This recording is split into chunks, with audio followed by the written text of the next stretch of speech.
का आज 27वां दिन है। 26 दिन बीत चुके हैं, भयानक तस्वीरें सामने आ चुकी है और आज महायुद्ध का 27वां दिन। सीज फायर वार्ता की खबरों के बीच देखिए वार पलटवार का दौर अब भी जारी है। जहां ईरान ने ट्रंप के 15 पॉइंट के प्लान को धोखा करार दिया, तो वहीं व्हाइट हाउस ने फिर एक बार ईरान को शर्तें नहीं मानने पर गंभीर नतीजे भुगतने की सख्त चेतावनी दे डाली है। और इसी बीच ईरान ने अमेरिकी नेवी के F-18 फाइटर जेट को मार गिराने का बड़ा दावा यहां पर किया है। देखिए, जिसे लेकर अब तक अमेरिका का कोई भी बयान सामने नहीं आया है। ये दावा दरअसल ईरान की तरफ से है। दूसरी तरफ लेबनान और ईरान पर इजरायली सेना के ताबड़तोड़ हमले अब भी बदस्तूर जारी है। खौफनाक तस्वीरें युद्ध के मैदान से सामने आ रही है। वहीं इजरायली पीएम बेंयामिन नेतन्याहू ने देखिए साफ लहजे में कह दिया है, साफ शब्दों में कह दिया है कि दुश्मन को मिट्टी में मिलाकर ही दम लेंगे।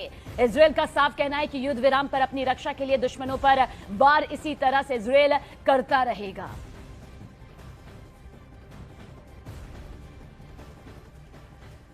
तो आज महायुद्ध का 27वां दिन है और ईरान ने युद्ध को खत्म करने के लिए अमेरिकी राष्ट्रपति डोनाल्ड ट्रंप के 15 सूत्रीय संघर्ष विराम प्लान को सिरे से खारिज कर दिया है, ठुकरा दिया है।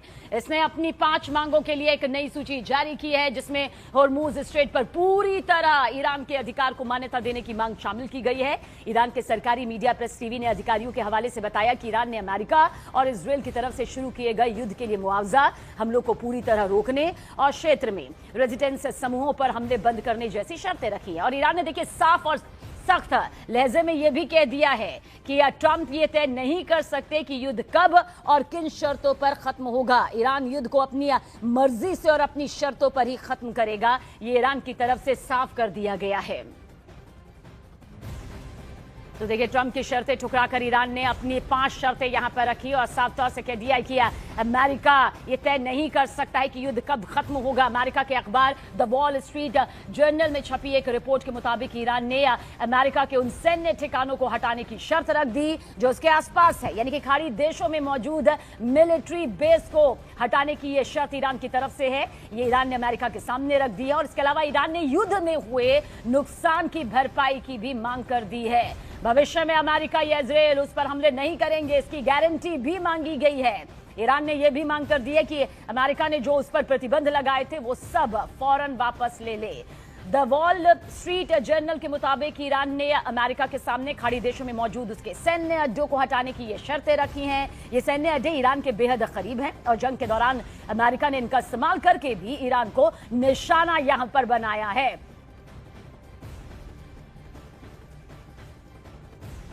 और देखिए, इजरायल के चैनल 12 के मुताबिक अमेरिका और ईरान के बीच डील के लिए 15 पॉइंट्स यानी कि 15 पॉइंट्स यहां पर तैयार किए गए हैं। क्या कुछ ये आपको सिलसिलेवार तरीके से बताते हैं। दरअसल 1 महीने के लिए युद्ध विराम यहां पर होगा। इसके अलावा ईरान की ओर से अब तक विकसित की गई परमाणु क्षमताओं को खत्म करना भी इसमें शामिल है। ईरान कभी परमाणु हथियार हासिल करने की कोशिश नहीं करेगा। साथ ही ये फहरिस्त और लंबी है, ईरानी जमीन पर परमाणु सामग्री संवर्धन रुकेगा। तय समय सीमा में सभी परमाणु सामग्री को इंटरनेशनल एटॉमिक एनर्जी एजेंसी को सौंपना यहां पर होगा। नातांज, इस्फहान और फर्दो फ्यूल इनक्रिचमेंट प्लांट को यहां पर बंद करना होगा और साथ ही नष्ट करना होगा। इसके अलावा इंटरनेशनल एटॉमिक एनर्जी एजेंसी को ईरान के अंदर सभी सूचनाओं और स्थानों तक यहाँ पर जो है पूर्णीन जो है वो पहुंचना देना होगा और साथ ही क्षेत्र में ईरान की प्रॉक्सी गुटों के जरिए जो प्रभाव है उसकी रणनीति को यहाँ पर छोड़ना होगा। देखिए, इन प्रॉक्सी समूहों को फंडिंग और हथियार देने पर प्रभावी रोक यहाँ पर लगाना भी इसमें शामिल है। इसके अलावा स्ट्रेट ऑफ होर्मुज को अंतर्राष्ट्रीय जहाजों के लिए खुले और मुक्त समुद्री मार्ग के रूप में बनाए रखना भी इसमें शुमार किया गया है। पॉइंट 15 में देखिए ये भी है, ईरान के मिसाइलों के मुद्दे पर बाद में बातचीत होगी। संख्या और रेंज की समय सीमा भी तय करना है। ईरान की सैन्य क्षमता को सिर्फ आत्मरक्षा तक सीमित करना, ईरान पर लगाए गए सभी अंतर्राष्ट्रीय प्रतिबंधों को हटाना, बिजली उत्पादन के लिए बुशेहर में नागरिक परमाणु परियोजना के विकास में समर्थन देना, प्रतिबंधों को स्वतः दोबारा लागू करने वाली स्नैपबैक व्यवस्था को खत्म करना भी इसमें शामिल है। लेकिन इसके साथ साथ देखिए, ट्रंप के युद्ध विराम के प्रस्ताव को ईरान के सूचना परिषद प्रमुख इलियास हजरती ने झूठा करार दिया है। उन्होंने कहा कि दुश्मनों ने अपने हमले के जरिए अपनी उन इच्छाओं की लिस्ट सूची खुद यहां पर बना ली जिसे वो बमबारी के जरिए हासिल करने में नाकाम रहे। ट्रंप के बयान झूठे हैं और उन पर ध्यान नहीं देना चाहिए। हम अपना जोरदार तरीके से बचाव जारी रखेंगे, ये ईरान की तरफ से साफ साफ शब्दों में कह दिया गया है।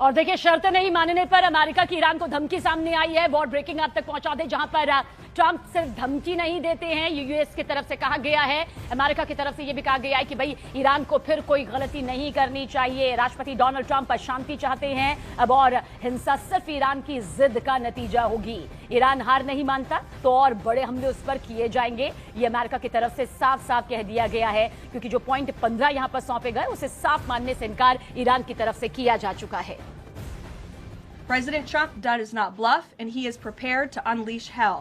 Iran should not miscalculate again. Their last miscalculation cost them their senior leadership, their Navy, their Air Force, and their air defense system. Any violence beyond this point will be because the Iranian regime refused to understand they have already been defeated. और देखिए, straight of Hormuz पर IRGC के प्रवक्ता का बड़ा दावा सामने आया है। होर्मुज स्ट्रेट के अब पहले जैसे हालात नहीं हैं। ईरान ने अब समुद्री नियम बदल दिए हैं। अब हमारे परमिट के बिना जहाज नहीं गुजरेंगे।